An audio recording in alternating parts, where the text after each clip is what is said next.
Sleepy na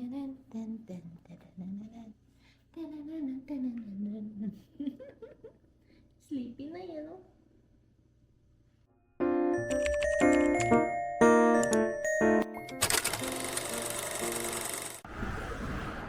Hi, love you. Hi. Hi guys, so this was around December 8th and yeah, 4 days after naming makarating sa Canada, naisipan lang namin ni Lovey na mag-stroll around our neighborhood.